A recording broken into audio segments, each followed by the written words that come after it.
Hola amigos, bienvenidos a Ryusei Comics. Aquí les traigo Captain America número 8, con guión de Chip Zdarsky y arte de Jan Basaldúa. Aquí está la lista de reproducción. Espero que les guste. La historia comienza en la Casa Blanca. El general Ross intenta ser recibido por el presidente de los Estados Unidos, pero Brooke, el secretario de Estado, le dice que está ocupado. Ross insiste. Acaba de llegar de Rumanía, tras un vuelo nocturno para esa reunión, cara a cara. Brooke le contesta que lamenta que él no sea suficiente para él, y que tendrá eso en cuenta cuando le pida al presidente que lo mande al Polo Norte. Ross, enfurecido, le dice que deben actuar en Latveria de inmediato. Si Salvation desentierra cualquier arma que hayan escondido allí, tendrán a otro Victor Von Doom en sus manos. En cambio, si toman el país ahora, tendrán una base sólida en Europa. Brooke le pide a Ross que se calme. Sus ojos de Red Hulk no lo intimidan. Él cree que, como Doom lo torturó, ha vuelto todo demasiado personal. Añade que el presidente aprecia la información que ha traído sobre la situación en Latveria, pero va a ser reasignado. Ellos se encargarán del tema a partir de ahora. Y se marcha, dejando a Ross más furioso que antes. Nos movemos a Latveria. Steve y Alina Von Doom recorren los ductos bajo la ciudad. Steve le pregunta si nunca pensó en aprovecharse de ser una Von Doom. Ella reconoce que sí. Tal vez no sea mala idea usar su verdadero nombre para demostrar que una Von Doom puede luchar por la paz. Aunque no lo hace porque conoce el dolor que la gente siente solo al ver ese nombre. Es demasiado. Le pregunta a Steve cómo se sentiría él, que proviene de la época de la Segunda Guerra Mundial, si viera surgir otro Hitler luego del primero, aunque tuviera ideas pacíficas. Steve reconoce que tiene razón, pero no sabe si ocultar su identidad es el mejor camino.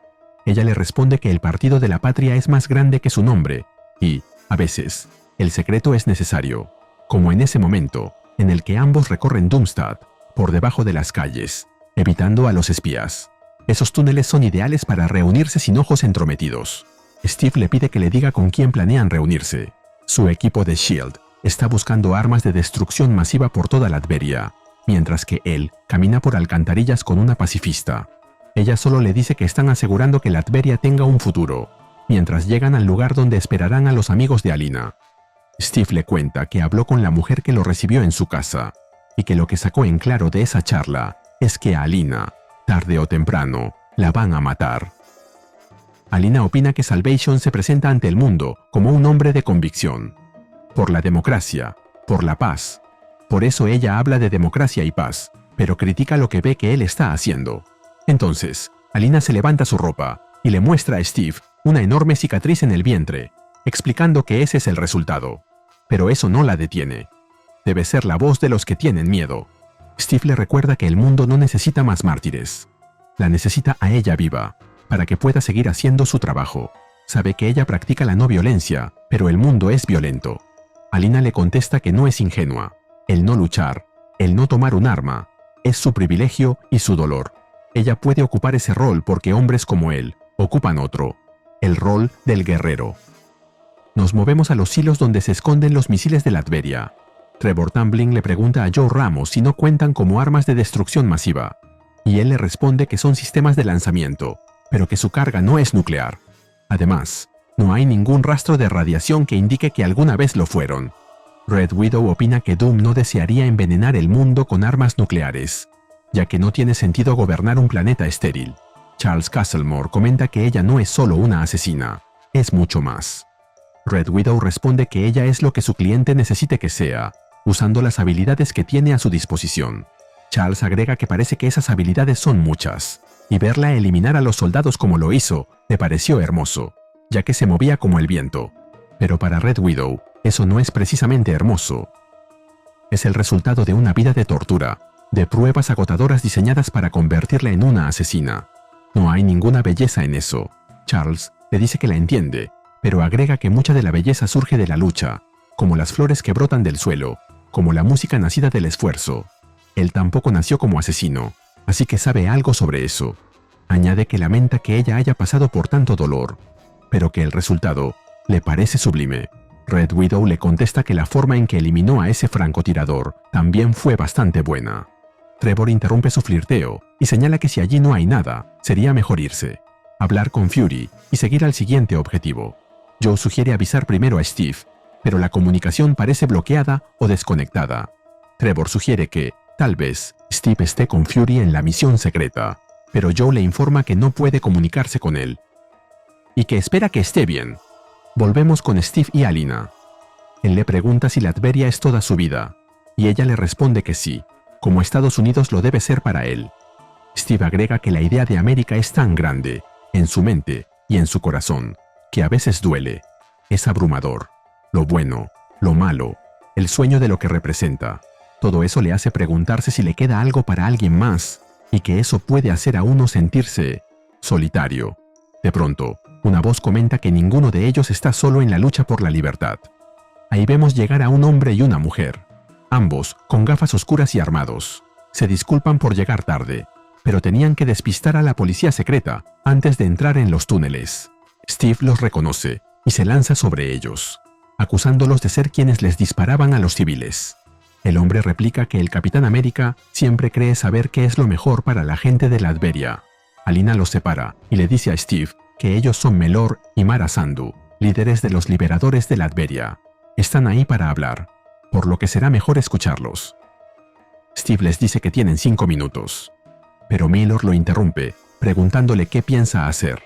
¿Arrestarlos? ¿Informarle al mundo que el nuevo SHIELD apoya a ese monstruo llamado Salvation? Mara le pide a su hermano que se tranquilice. Alina agrega que entiende que la guerra no puede detenerse solo con discursos, pero no desea que su gente quede atrapada en el fuego cruzado. Ella confía en Mara y Melor. Ellos realmente luchan por una Latveria libre. Mara le confiesa a Steve que lleva a los muertos en su corazón. Cada baja es una mancha en su causa, pero eso no cambia su misión. La libertad. Cueste lo que cueste. Melor añade que conocen su historial de servicio, lo que ha defendido, lo que ha sacrificado. No son tan distintos. Steve le responde que él no mata a civiles. Melor le dice que están en guerra y que no hay forma de evitar la muerte en una. Finalmente, le revela que creen que Salvation sabe dónde están las armas. Puede que incluso las controle. Y si ese es el caso, ellos serán destruidos antes de que la ONU siquiera vote qué hacer con Latveria. Sus espías le han informado que hay una lista maestra de ubicaciones de armas en un campamento, a 10 kilómetros al sur de la ciudad. Ellos están dispuestos a ayudarlos a encontrar esa lista, si es que Steve les promete quitarle esas armas a Salvation, antes de que ellos lo maten. Volvemos con Ross, reunido con sus soldados. El capitán Doakes le pregunta por la reunión con el presidente, y Ross le responde que no salió bien. Añade que están en un momento decisivo. Estados Unidos está bajo amenaza, y los que tienen el poder aparentemente no harán nada para detenerlo. Ellos están bajo su mando, pues son patriotas leales a su país, y no los vendidos que lo están llevando a la ruina. Les informa que lo que les va a pedir los convertirá en marginados. Algunos los llamarán traidores. El grupo de soldados le responde que están todos con él, por la libertad. Ross agrega que la libertad, muchas veces, requiere que sean audaces. Mientras dice eso, Ross les muestra una imagen en pantalla, donde se ve a Bruce Banner, Hulk. Volvemos con Trevor Tamblyn, quien se comunica con Fury y le dice que la granja solo tiene misiles inactivos. Fury responde que la siguiente parada será bajo la antigua embajada de los Estados Unidos en Latveria, algo que considera una broma enfermiza de Doom.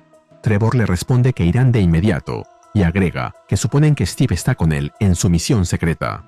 Fury les responde que Steve no lo hizo. Le informa a Trevor que los verá en la embajada y que no volverán a comunicarse, ya que no saben quiénes pueden estar oyéndolos.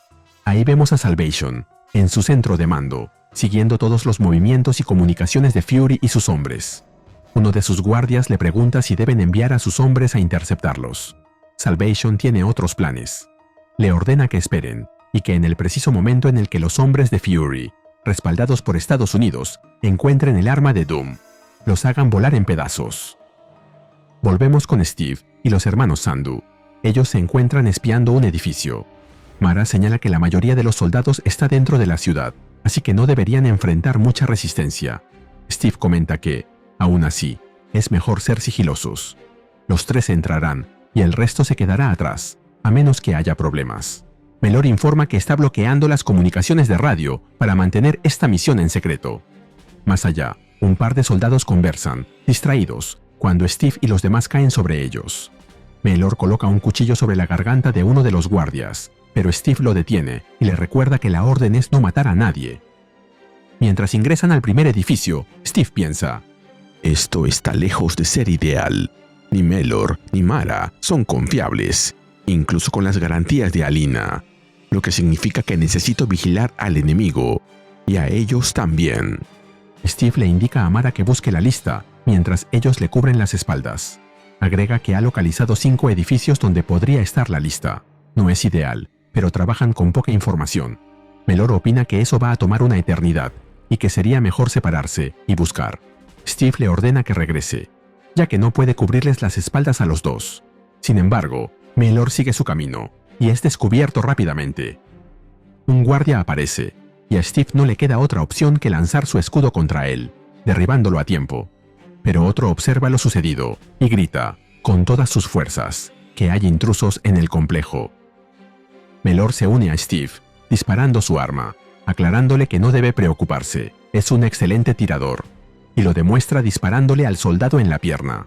Los demás guardias también disparan, pero se dan cuenta de que sus radios no funcionan. Saben que es necesario conseguir refuerzos, así que 2 de ellos se separan y encienden un vehículo. Steve deja a Mellor enfrentando a los guardias, mientras él va detrás del vehículo, pues sabe que, si reciben apoyo, estarán acabados. Steve logra alcanzar el vehículo y se sujeta a él con una mano. Luego se sube y se trenza a golpes con el soldado que acompaña al conductor, mientras el vehículo continúa avanzando a toda velocidad. Más adelante, otros soldados se percatan de que el vehículo se acerca, pero no pueden reconocer quién está al volante. Uno de ellos toma una decisión drástica y le dispara con una bazooka, que impacta en el vehículo y hace que todo vuele por los aires, incluyendo al Capitán América. Poco después, una voz pregunta dónde está, refiriéndose a Steve. Ahí lo vemos, malherido, y la voz indica que ha caído en el pozo. Steve se da ánimos para ponerse de pie. Levántate, Steve. Mueve tu cuerpo. Ya has sobrevivido a explosiones antes. Solo tienes que... Pero cuando abre los ojos, descubre lo que hay en ese pozo. Una montaña de cadáveres, todos arrojados allí como basura, y se dice a sí mismo: No, no, no, no, no puedo. Esto... De más está decir lo que Steve ha recordado: el Holocausto, las fosas comunes repletas de judíos, y esto lo hace perder el control. Si aprecias lo que hacemos en Ryuse Comics, regálame un me gusta, suscríbete y activa la campanita. Gracias. Saludos a Bascon Productions 5211. Mientras tanto, los soldados, arriba, se dirigen al pozo, con la intención de acabar con Steve. Pero él ya se ha puesto de pie, furioso por lo que han visto sus ojos. Arroja su escudo con una fuerza estremecedora, decidido a acabar con todos ellos. Uno a uno, Steve se encarga de todos los guardias. Sus movimientos son los de alguien enceguecido por la ira. Fury intenta comunicarse con él por radio, diciéndole que debe reunirse con los demás inmediatamente, en la embajada. Pero Steve sigue golpeando, una y otra vez, hasta que una mano lo detiene. Es Mara, quien le dice que todo ha terminado. Tanto ella como su hermano son testigos de lo que Steve ha descubierto. Le revelan a Steve que ellos ocultaron ese lugar de los drones, usando tecnología antivigilancia de Doom. Steve pregunta quiénes son todos esos muertos, y Mara le responde que son civiles, que Salvation catalogó como enemigos. Steve se lamenta. Está completamente abrumado. Mara le confiesa que le mintieron. El objetivo de esa misión no era buscar una lista de armas, sino una lista con el nombre de los muertos, para poder darles respuestas a sus familias. Pero no tenían idea de que los cuerpos estaban tan cerca. Fury finalmente consigue comunicarse con Steve, y él le cuenta que acaba de encontrar una fosa común, gente que Salvation ha asesinado. Fury se enfurece, pero confiesa que lo sospechaban. Añade que alertará a sus superiores, y que ellos harán que la ONU evalúe la situación una vez que la coalición se forme y sea ratificada. Sabe que Salvation lo negará, pero cree que cuando terminen los análisis forenses, podrán tener lo que necesitan. Pero no puede terminar la frase, ya que Steve lo interrumpe diciéndole: No, él los mató. Esto termina ahora. Voy a ir tras él, Nick, contigo o sin ti. Y que Dios te ayude si te interpones en mi camino. Y se nos cuenta que esta historia continuará. Ahora de nuevo, amigos, A partir de este video estaré compartiendo mi opinión del número. La verdad, este número me dejó sensaciones encontradas, porque siento que tiene una primera mitad un poco más pesada, sobre todo con el tema de las facciones, las armas ocultas y quién está moviendo los hilos en Latveria. No diría que un mal arranque, pero sí creo que el número tarda en encontrar ese golpe emocional que necesita. Pero cuando por fin llega, pega durísimo. Lo que más me gusta es que el conflicto deja de sentirse solo como una disputa política o militar y pasa a ser algo mucho más íntimo para Steve. Porque aquí no solo están intentando frenar a Salvation o impedir que todo explote antes de Armageddon, sino que además está tratando de mantenerse fiel a sí mismo en un entorno donde todos parecen justificar la violencia de una forma distinta. Alina representa una resistencia más moral, los Sandu, una lucha mucho más extrema, y Steve queda atrapado justo en medio de esas dos visiones. Y Salvation, la verdad, funciona bastante bien como villano precisamente por eso, porque ni siquiera necesita aparecer demasiado para que se sienta su presencia. Todo lo que descubrimos sobre él, y especialmente esa fosa común, termina de romper cualquier duda. Ahí es donde el número cambia por completo. Ese momento no solo revela la clase de monstruo que es Salvation, sino que también empuja a Steve al límite emocional. También me llamó la atención todo lo que pasa en paralelo con Ross, Fury y el equipo de S.H.I.E.L.D., porque se siente que todos están operando por su cuenta, o sea, como si nadie estuviera realmente controlando nada. Y eso conecta muy bien con la idea de que todo esto está empujando directo hacia Armageddon. No creo que sea el mejor número del arco, incluso el arte por momentos se siente menos especial que antes. Pero el cierre es tan fuerte que te deja pensando en una sola cosa. Si Steve ya cruzó esa línea emocional ahora, ¿qué va a pasar cuando finalmente tenga a Salvation de frente? Y así llegamos al final de este video. ¿Qué te pareció este número? Dímelo en los comentarios y mandaré saludos en el siguiente video. Nos vemos allí.